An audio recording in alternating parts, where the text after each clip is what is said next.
Welcome back to Grilling with Grove. My name's Austin, and what I've got going for you today is a smoked and grilled tomato bisque soup. Now, I've never used the Weber kettle to make a soup like that before.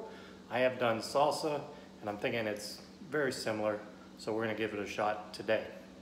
So let me show you the vegetables that I have cut up in front of me and how we're going to prepare them and put them on the smoker. Here are the ingredients in the drip pan in front of me. What I'm going to do is I'm going to season these up, put some oil on the vegetables, and then rub the vegetables down with some salt, pepper, some smoked paprika, and a couple other spices. I'll leave all the information below in the description box, as well as all the various vegetables and the amounts used. So in this we have some beefsteak tomatoes, some vine-ripe tomatoes, some garlic, a Turkish hot pepper, some celery, and a carrot. All right, let me prep these up and then we'll get them on the smoker. We're back. We've got our kettle set up for indirect smoking, and we're going about 250 degrees. We got those vegetables cut up and they're over the drip plate. So what we're going to do is we're going to smoke these for about 30 minutes and then come back and we're going to char any vegetables that we feel like need to be charred. All right, I'll see you when we get back. We're back, and as you can see, the onions kind of have a light yellow color to them now, and the tomatoes and carrots and celery kind of cooked down. So now what we're going to do is we're going to sear these vegetables. So I've taken the lid off the kettle, and we're going to get the coals screaming hot so that we can get some char on these vegetables, and then we'll add them back into the drip pan and we'll get on to the next step of the process. Here's a shot of the vegetables that have been smoked and grilled. You can see we've got some very nice char on some of them, and on some of them we kind of went more medium, and that's because I'm not going to take the skins off of these, so we don't want them to be too charred so that it doesn't taste bitter.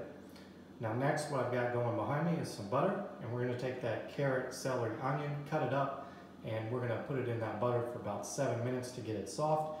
And then we're going to add some of the roasted garlic and go for about another 1 minute, and then I'll get back to you at that point. We've got our vegetables in the pan, and we've melted the butter, and they've been cooking for a while. We added the Turkish pepper and the garlic, and it's been cooking for about a minute or two. So now it's time to add our tomato paste, and this is important because you want to cook out the rawness of that tomato paste. So we'll cook that for about 2 minutes, and then we'll go in with the vegetable stock. All right, everyone, see you when we get back.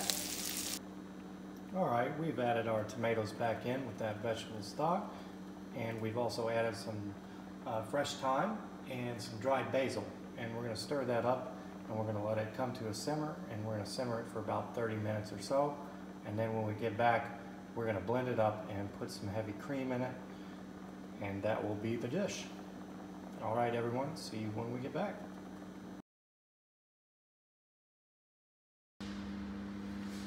We're back, and this is what our soup looks like blended up, and as you can see, it's pretty chunky, but that's okay because we're going to add some heavy whipping cream here in just a minute, and after that we'll kind of judge it and see where we're at, and we might add some additional vegetable stock to kind of thin it out.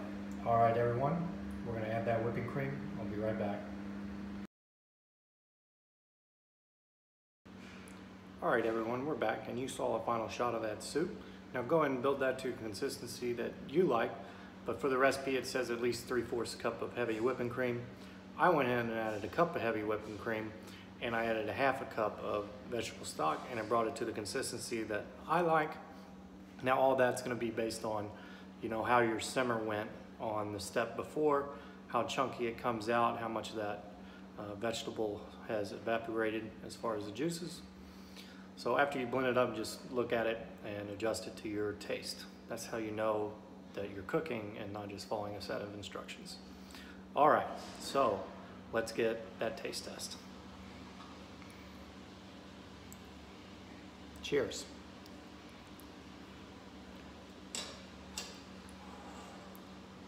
Wow, that's a really robust flavor.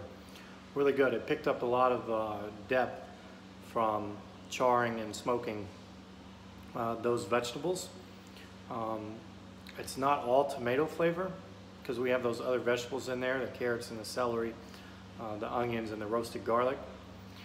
You do get a little bit of that heat, but not a lot. It's not like completely heated up, but you do get a little bit of spice from that Turkish pepper on the back end. All right, everyone, I hope you enjoyed that video. Hope you like what I'm doing here on the channel. If you do, go ahead and give me the thumbs up. Share it with your friends. Cook it for yourself. Please do that, because these are pretty simple recipes. And then if you haven't already, please sub so that you won't miss another video. All right, see you on the next one.